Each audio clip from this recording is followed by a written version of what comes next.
हम सब जानते हैं कि महाकुंभ चल रहा है, जो कि एस्ट्रोलॉजी के हिसाब से 144 ईयर्स में पहली बार ही ऐसा एक अवसर होता है कि संगम में डुबकी लगाने से आपका बहुत बड़ा महत्व बताया जाता है। तो गुरुदेव, अभी जीवन इतना व्यस्त चल रहा है कि टाइम नहीं मिल पा रहा है और ऐसा फील होता है कि कुछ छूट रहा है, कि ये अवसर अगर हमने संगम में डुबकी ना लगाई तो कुछ छूट जाएगा। तो गुरुदेव, इस चिंतन को या इस फोमो को हम कैसे टैकल करें कि कुछ छूट ना जाए और अगर रह भी जाए तो डुबकी लगाना।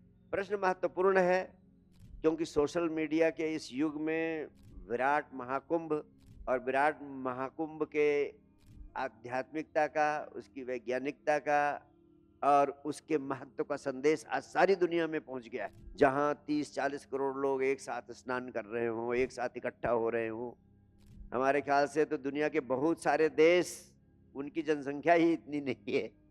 यानी दुनिया के बहुत सारे देश, उनकी पूरी जनसंख्या एक महाकुंभ में एकत्र हो गई है, तो एक चेतना का विराट सरोवर वहां इकट्ठा हो जाता है और इतने सारे लोग जो एक ही प्रार्थना, एक ही अभिप्सा, एक ही सकारात्मक भाव से वहां पहुंचते हैं, निश्चित रूप से उस चेतना में उपस्थित होने से लोग लाभान्वित होते हैं। यह एक बात है। लेकिन जो आपको हो रहा है, आपने कहा फियर ऑफ मिसिंग आउट हो रहा है, फोमो, यानी लोग पहुंच रहे हैं, अगर मैं ना पहुंचा तो क्या होगा। इसलिए आपके लिए ही नहीं, सारी दुनिया के लिए इस प्रश्न का उत्तर जान लेना शायद बहुत महत्वपूर्ण होगा। वास्तव में हमें हर कृत्य के मर्म को, हर कृत्य के विज्ञान को जान लेना जरूरी है, उसके बाद ही कृत्य को करना चाहिए। लेकिन हम बिना मर्म को जाने, बिना विज्ञान को जाने, किस लिए जा रहे हैं, वहां जाने से क्या होगा, इसको समझे बिना वहां पहुंच जाना और वहां पहुंच के हो आना, इसको क्या कहते हैं? भेड़ चाल। मैं ये नहीं कह रहा हूं कि जाना उचित है या अनुचित है, लेकिन मैं कह रहा हूं इस प्रकार का जाना भेड़ चाल है। हम चेतना को प्राप्त लोग हैं, हमें हर कृत्य को करने के पहले उसके मर्म को जान लेना जरूरी है। वास्तव में अगर बिना मन के भी गए तो कुछ ना कुछ लाभ तो होगा, बिना मर्म को जाने भी गए तो कुछ ना कुछ तो लाभ होगा, लेकिन नहीं के बराबर लाभ होगा, पूरा लाभ नहीं होगा। तो जब पूरा लाभ आप प्राप्त कर सकते हैं और मर्म को समझ सकते हैं, तो मर्म को समझे बिना क्यों जाए? कम से कम जागरूक प्राणी होकर इतना तो आपको दायित्व है कि जो भी काम करें हम पहले उसको समझ लें। सिर्फ इसलिए कि वहां जाने से, अमृत स्नान कर लेने से अमृत तो उपलब्ध हो जाएगा, इसी लालसा में तो जाते हैं कि वो अमृत स्नान का अवसर, और अमृत की तलाश तो अनंत काल से रही है। ये अमृत को पा लेने की तलाश ही थी, जिसके कारण समुद्र मंथन हुआ, जो पौराणिक कथा है जिसके आधार पर महाकुंभ का आयोजन होता है। और उस समुद्र मंथन में वास्तव में किसी ने शायद कभी सोचने की कोशिश नहीं की कि समुद्र मंथन क्यों किया गया। समुद्र मंथन देवों और असुरों दोनों ने मिलकर किया।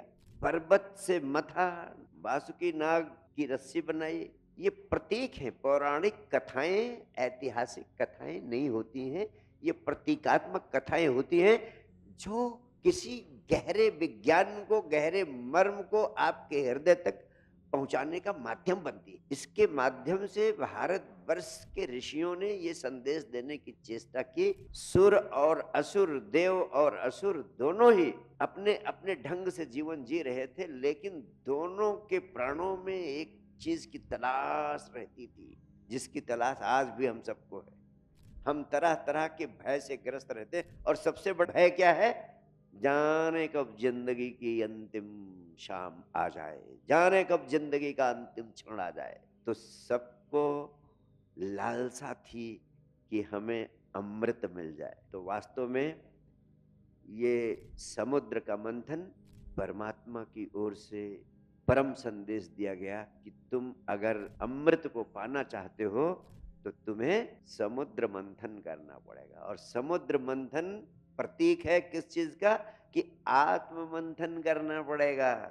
समुद्र मंथन का मतलब है कि समुद्र की गहराइयों में गोते लगाने पड़ेंगे, तब आपको अमृत कलश मिलेगा।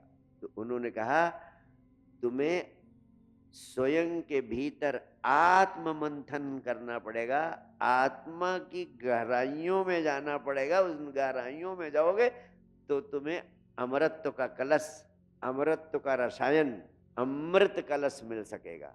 तो ये आत्म मंथन की दिशा में तुम्हें सक्रिय करने के लिए समुद्र मंथन की पौराणिक कथा का सृजन किया गया।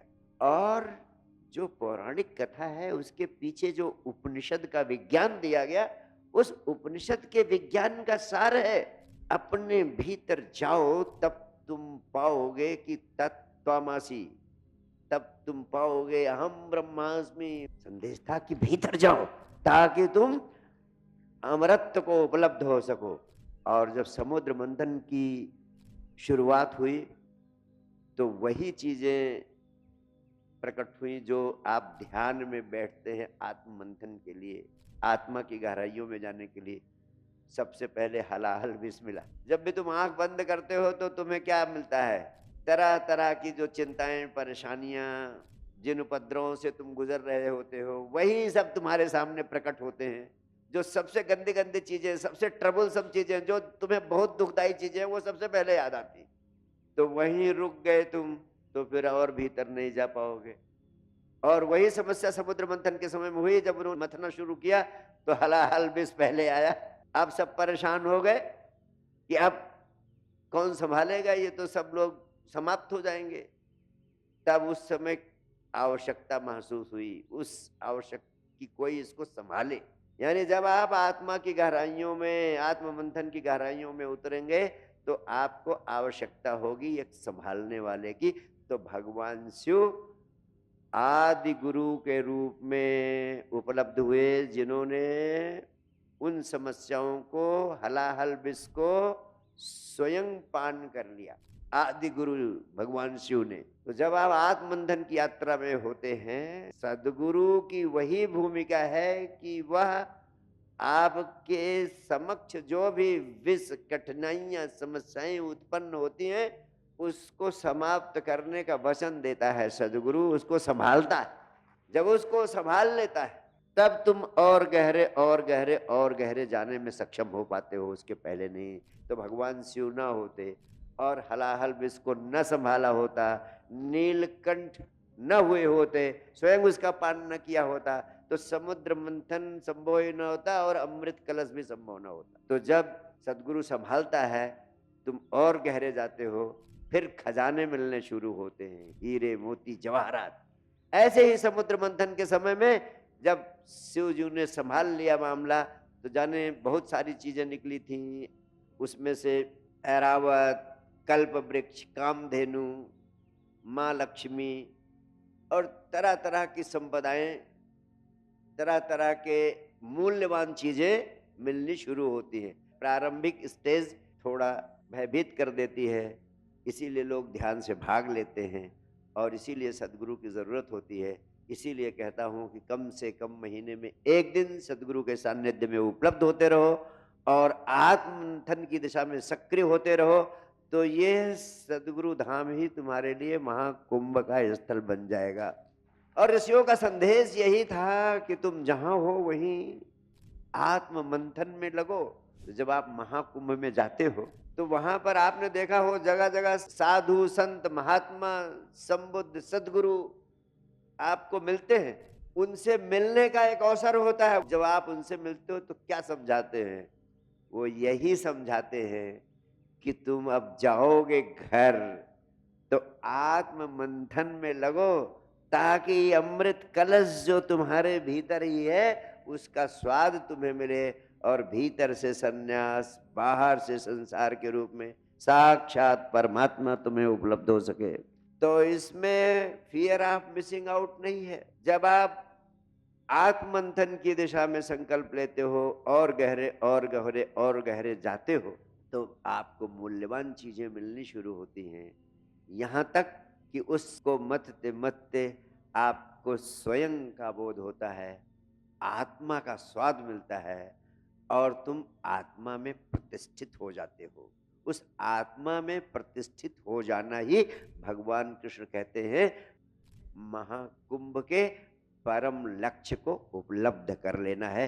जब तुम स्थित प्रज्ञ हो जाते हो, सुखे दुखे समो भूत्वा लाभा लाभौ जया जयो, सुख में दुख में हानि में लाभ में जय में पराजय में तुम अछूते रह जाते हो, तुम अमरत्व को उपलब्ध हो जाते हो। नयनम छिंदन्ति शस्त्राणि नयनम दहति पावका, तुम्हारा अंत नहीं हो सकता, तुम शाश्वत हो।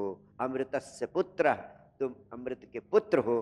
तुम दिनों रात महाकुंभ की यात्रा करते रहो, कुछ नहीं होगा जब तक तुम आत्म मंथन करके अंतर यात्रा के माध्यम से अपने भीतर के अमृत कलश को, आत्मा में प्रतिष्ठित होने के सौंदर्य को उपलब्ध नहीं होते हो, स्थित प्रज्ञ नहीं होते हो। भगवान कृष्ण के इन्हीं वचनों के साथ मैं आपसे कहता हूँ, आत्म मंथन के माध्यम से स्थित प्रज्ञ होने की अवस्था को उपलब्ध हो जाओ, ताकि तुम्हारे भीतर जो महाकुंभ का महाफल पहले से ही परमात्मा ने सुरक्षित रखा है तुम्हें उपलब्ध हो सके।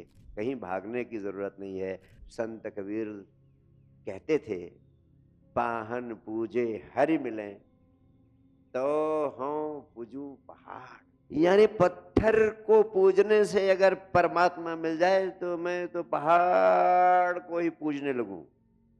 ताते घर चकिया भली पी सिखाए संसार, यानी अपने भीतर उतरो। संत कबीर अपने अंतः कुंभ के परम सौंदर्य को पा सके तो उनका महाकुंभ उनके भीतर ही प्रकट हो गया। उन्होंने तो काशी जाकर शरीर छोड़ने से भी इनकार कर दिया कि मुक्तिदायिनी मोक्षदायिनी काशी, अगर काशी जाने से मुझे मोक्ष मिला तो इसका मतलब ये मेरी आत्मा का अपमान है। यानी मैं स्वयं अपनी आत्मा में प्रतिष्ठित होने में अपंग रहा, अपाहिज रहा और इस आत्मग्लानि से मैं मर जाऊंगा। इसलिए मुझे मोक्ष मिले तो यही मगहर में मिले, और यहां नहीं मिला तो वहां किसी दूसरे के सहारे से मिले, तो मैं अपंग नहीं हूं, अपाहिज नहीं हूं, परमात्मा का अपमान नहीं कर सकता हूं, क्योंकि परमात्मा ने मुझे अपंग और अपाहिज नहीं, सक्षम हाथ पैर और सारी क्षमताएं देकर पैदा किया है कि तुम अपने भीतर जहां हो वहीं काशी को, वहीं कैलाश को, वहीं काबा को, वहीं महाकुंभ को प्रकट कर सकते हो। उस भाव को जगाने की जरूरत है। बहुत बहुत प्यार, बहुत बहुत आशीर्वाद आप सबको।